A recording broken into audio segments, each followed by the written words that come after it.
সোমবার ভারতীয় জনতা মজদুর সংঘ অনুমোদিত ত্রিপুরা জনতা রাবার মজদুর সংঘের পক্ষে রাবার শ্রমিকদের স্বার্থ সম্বলিত 12 দফা দাবিতে মিছিল সংযোগে ডেপুটেশন প্রদান করা হয়। দাবিগুলির মধ্যে অন্যতম হল দুষ্কৃতী কর্তৃক সরকারি রাবার বাগানের জমি অধিগ্রহণ থেকে মুক্ত করা ও টিএফডিপিসি অন্তর্ভুক্ত সকল মজদুরদের দপ্তরের নির্ধারিত ন্যূনতম মজুরি প্রদান করা ও অন্যান্য দাবি সহ মোট 12 দফা দাবিতে টিএফডিপিসির এমডির নিকট ডেপুটেশন প্রদান করা হয়।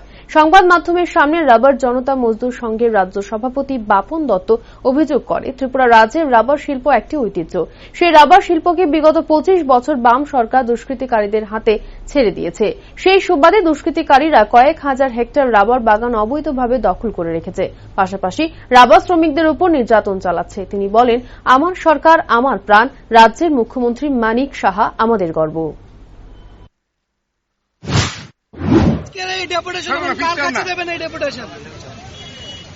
আপনাদের সবাইকে, সাংবাদিক বন্ধু এবং ভাইদেরকে ভারতীয় জনতা মজদুর সংঘের পক্ষ থেকে আন্তরিক প্রীতি ও ভালোবাসা। আপনারা এসছেন,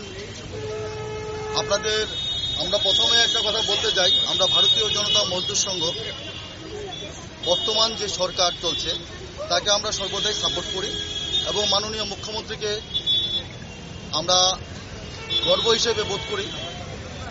আমাদের অ্যাকচুয়ালি ব্যাপারটা হচ্ছে, আমরা রাবার শ্রমিকরা যারা কাজ করছে বিভিন্ন টিএফডিসির আন্ডারে এবং যারা বেসরকারিও আছেন, তো আমাদের মূলত হচ্ছে 25 বছর যাবৎ এবং বর্তমানেও ত্রিপুরা রাজ্যে রাবার একটা ঐতিহ্য।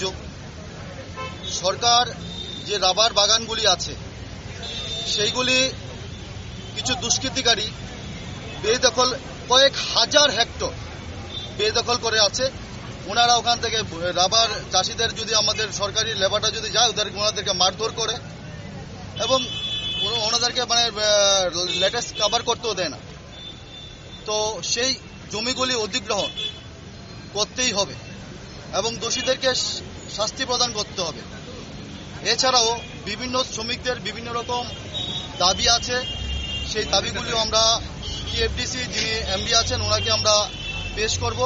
টোটাল সব মিলিয়ে আমরা আমাদের 12 দফা দাবি। আমরা একটা কথাই বলবো, আমার সরকার আমার প্রাণ, আমার সরকার আমার প্রাণ, মুখ্যমন্ত্রী ডক্টর মানিক শাহ আমাদের গর্ব।